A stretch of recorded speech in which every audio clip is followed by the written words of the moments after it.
Assalamualaikum warahmatullahi wabarakatuh.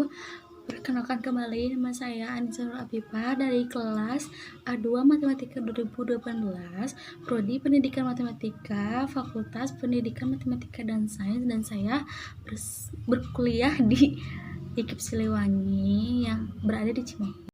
Masuk ke siklus 2, di mana siklus 2 ini itu kegiatannya wawancara ke dua guru tentang pembelajaran daring. Pada lama-lama, yuk langsung ke kegiatannya.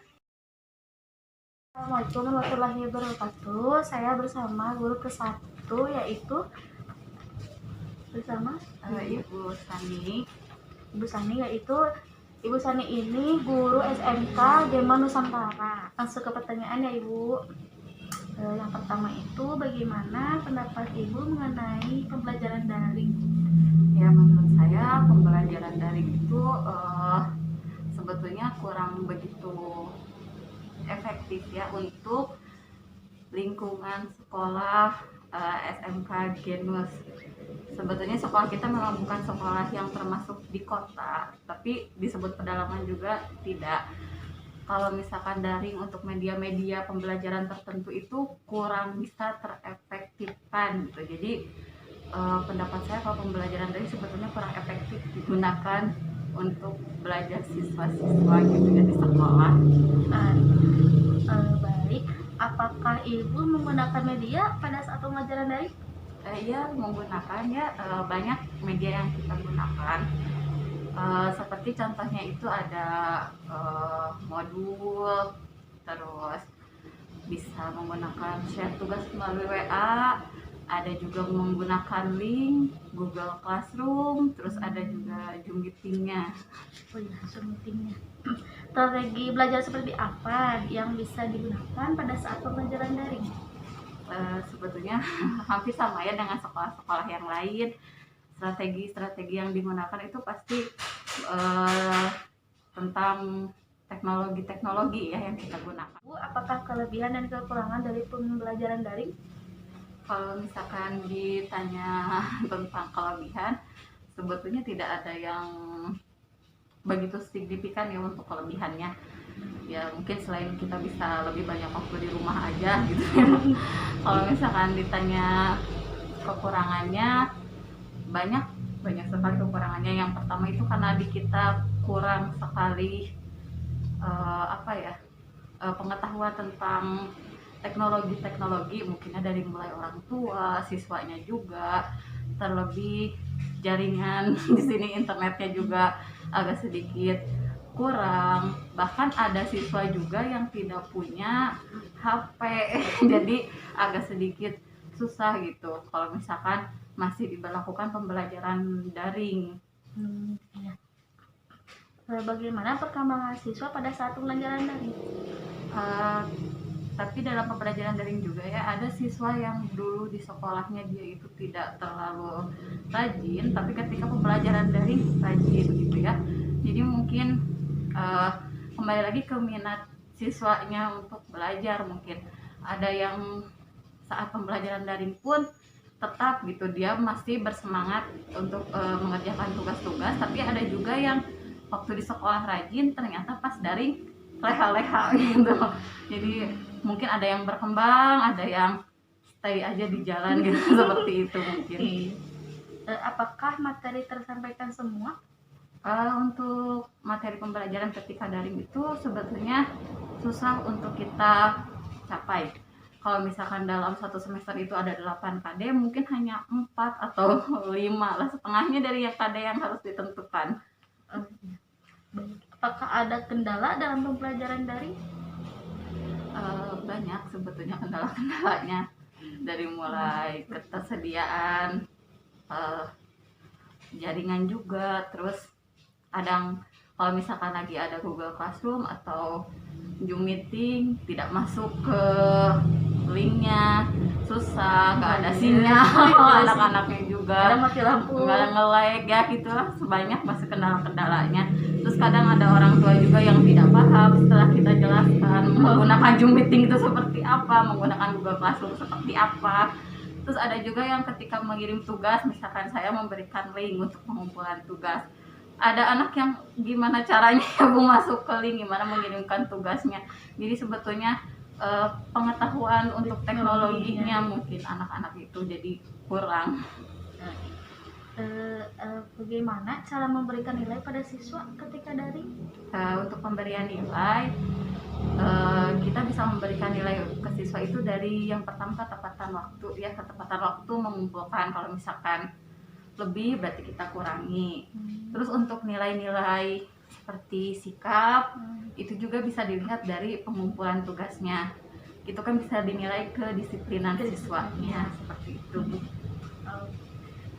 Bagaimana cara ibu mengatasi anak yang tidak tepat waktu dalam pengumpulan tugas?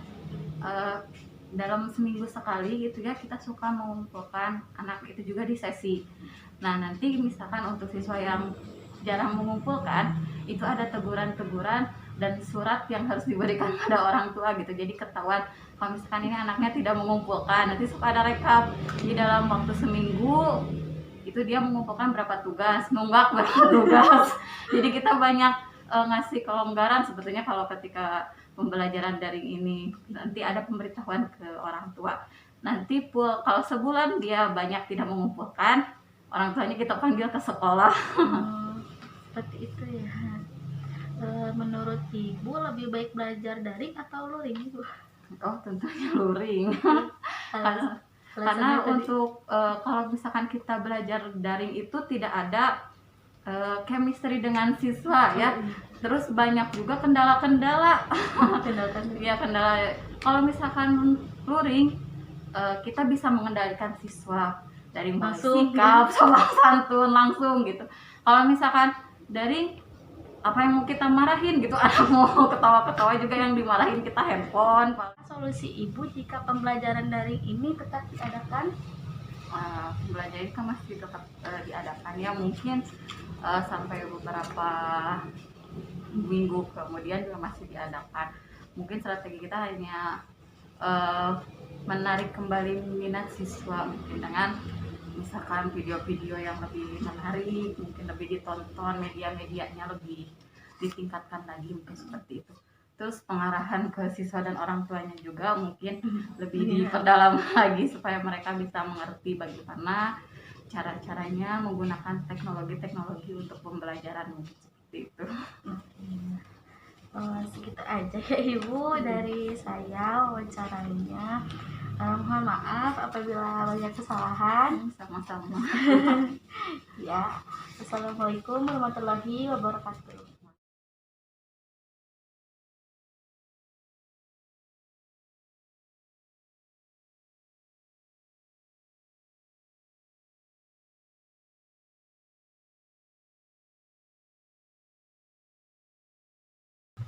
Assalamualaikum warahmatullahi wabarakatuh.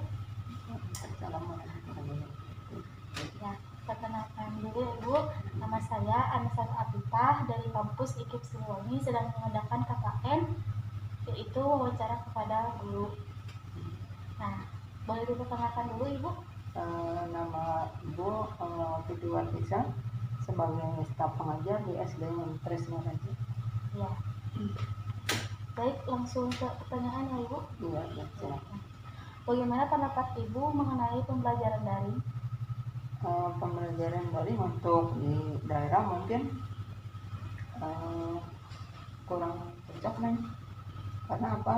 Tidak semua orang tua punya apa ya? Ya, apakah ibu menggunakan media saat pembelajaran daring? Untuk pembelajaran daring mungkin medianya seadanya, tidak seperti waktu pembelajaran di kelas. Seperti apa medianya? Media yang digunakan kalau di daring mungkin gambar yang digunakan, tidak ada media yang tidak dikunci. Kalau luring mungkin bisa menggunakan karena langsung berhubungan dengan anak. Strategi belajar seperti apa yang biasa digunakan pada saat pembelajaran daring? Untuk pembelajaran daring mungkin tidak semua subtema dilaksanakan karena waktunya mungkin terbatas. Kemudian Untuk lebih baik untuk anak-anak kelas rendah mungkin yang dibutuhkannya luring daripada daring. Iya. Menurut Ibu, apakah kelebihan dan kekurangan pada pembelajaran daring? Untuk kelebihannya mungkin anak bisa menggunakan alat komunikasi, kemudian kekurangannya mungkin kendalanya karena tiap daerah mungkin tidak sama sinyalnya, itu yang menjadi kendalanya. Oh iya. Bagaimana perkembangan siswa pada saat pembelajaran daring? Perkembangan siswa kalau yang dibimbing orang tua mungkin bisa mengikuti, tapi kalau yang tanpa bimbingan orang tua, anak-anak itu menjadi malas. Menjadi malas. Apakah materi tersampaikan semua? Untuk daring mungkin materinya karena waktu itu yang terbatas, tidak semua disampaikan, hanya sub-sub tema itu yang tersampaikan. Iya. Apakah ada kendala dalam pembelajaran daring? Kendalanya yaitu tidak semua siswa bisa menerima karena mungkin HP-nya itu digunakan untuk 2 anak, dan itu yang menjadi kendala. Kendalanya itu. Iya. Bagaimana cara memberikan nilai pada siswa? Kan tadi sudah disebutkan, jadi jarang mengumpulkan. Untuk daring, kalau yang anaknya rajin ada nilainya, kemudian tidak semua anak mengumpulkan tugas, jadi untuk nilainya mungkin ada tugas-tugas khusus. Ada tugas-tugas khusus diberikan yang dikumpulkan. Ya. Terus bagaimana cara ibu mengatasi anak yang tidak tepat waktu dalam mengumpulkan tugas? Untuk mengatasi anak mungkin karena HP yang digunakan oleh orang tua, jadi tugasnya mungkin tidak sesuai dengan waktu belajar. Caranya ya beli kesenjangan waktu, mungkin boleh tidak tepat sesuai pembelajaran. Menurut ibu lebih baik belajar daring atau luring? Kalau di daerah mungkin lebih baik luring, karena ya itu kendalanya HP-nya itu. Kalau luring kan iya, kalau luring kan anak bisa langsung tatap muka dengan guru. Langsung terfokus kepada pembelajaran. Ya. Apa solusi ibu jika pembelajaran daring tetap diadakan? Solusinya mungkin kepada pemerintah ada bantuan kuota khususnya. Kuota? Iya. Oh iya. Jadi itu aja ibu? Iya. Solusinya? Jadi permintaan ke mungkin dari orang tua, jadi dari orang tua juga harus lebih orang tua lebih memperhatikan. Iya, lebih memperhatikan anak. Terus dalam itu juga apa sih, ponsel juga ya? Iya. Jadi karena ponsel mungkin milik orang tua. Iya, dimaksimalkan lagi ya penggunaannya.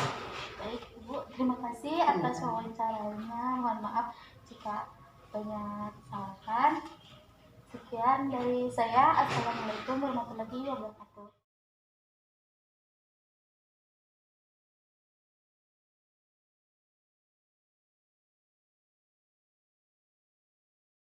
Saya ambil dari jawaban kedua guru tersebut, yaitu pembelajaran daring ini kurang efektif dilakukan karena ada beberapa kendala yang dialami oleh guru dan siswa. Yang pertama yaitu dari sinyal. Sinyal, tidak semua siswa itu mempunyai sinyal yang baik, yang bagus gitu loh ya. Yang keduanya itu terkendala dari keterbatasannya handphone, jadi tidak semua siswa mempunyai handphone. Yang ketiga itu dari siswanya, terkadang siswa belajar pembelajaran daring itu terkadang jadi malas, dan materi juga tidak tersampaikan ke semua karena keterbatasan waktu. Jadi solusi dari kedua guru tersebut yaitu memberikan waktu kepada siswa untuk mengerjakan tugasnya. juga membuat media semenarik mungkin untuk menarik perhatian siswa agar siswa lebih fokus kepada materi yang disampaikan. Sekian dari saya. Assalamualaikum warahmatullahi wabarakatuh.